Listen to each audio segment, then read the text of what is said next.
September 15th, 2022 Daily Bread. Passage Deuteronomy chapter 10 verses 1 through 22. Key verse 12 to 13. Title: What does the Lord ask of you? At that time the Lord said to me, Chisel out 2 stone tablets like the first ones, and come up to me on the mountain. Also make a wooden ark. I will write on the tablets the words that were on the first tablets, which you broke. Then you are to put them in the ark.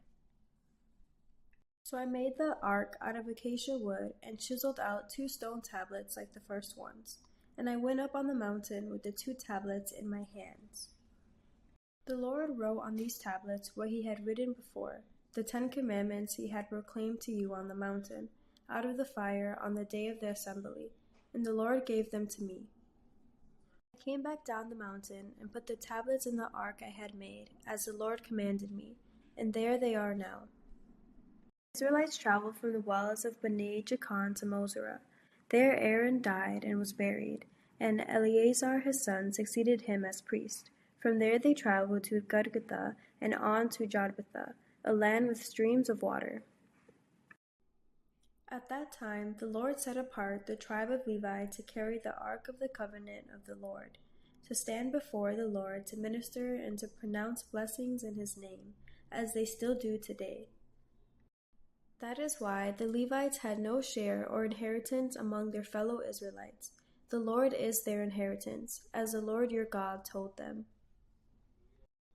Now I have stayed on the mountain 40 days and 40 nights, as I did the first time, and the Lord listened to me at this time also. It was not his will to destroy you. Go, the Lord said to me, and lead the people on their way, so that they may enter and possess the land I swore to their ancestors to give them. And now, Israel, what does the Lord your God ask of you, but to fear the Lord your God, to walk in obedience with him, to love him, to serve the Lord your God with all your heart and with all your soul, and to observe the Lord's commands and decrees that I am giving you today, for your own good. To the Lord your God belong the heavens, even the highest heavens, the earth, and everything in it. Yet the Lord set his affliction on your ancestors and loved them, and he chose you, their descendants, above all the nations, as it is today. Circumcise your hearts. Therefore, do not be stiff-necked any longer. For the Lord your God is God of gods and Lord of lords, the great God, mighty and awesome, who shows no partiality and accepts no bribes.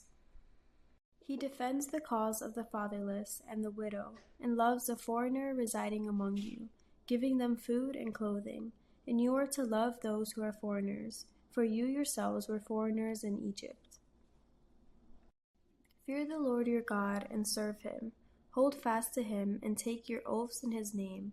He is the one you praise. He is your God, who performed for you those great and awesome wonders you saw with your own eyes. Your ancestors who went down into Egypt were 70 in all, and now the Lord your God has made you as numerous as the stars in the sky. Daily Bread Message. God restored his covenant with his people as a result of Moses' intercession and God's will. This was symbolized by the creation of 2 new stone tablets, upon which the 10 commandments were written. In addition, God established the Levites to supplement the priests of Aaron's line, and give them a clear direction. Go, that they may enter and possess the land. In short, God provided everything they needed to receive the land and to live a blessed and happy life there. What did God ask in return? Fear the Lord, which meant to honor and revere God as Almighty Creator, to walk in obedience to God, loving and serving God with all their heart and soul. This is in response to God's grace of choosing them and redeeming them. Lastly, they are to observe all the Lord's commandments and decrees. Doing so creates a just society, filled with mercy and compassion, and reflecting God's good character. We see that doing what God asked was for their own good and is a secret to maintaining fellowship with God. Through Jesus, God has provided all we need to dwell in his grace, be molded into his image, and carry out his will today, too. It starts by responding to God's grace each day by fearing, loving, and obeying God in our self-reflection and practical decision-making.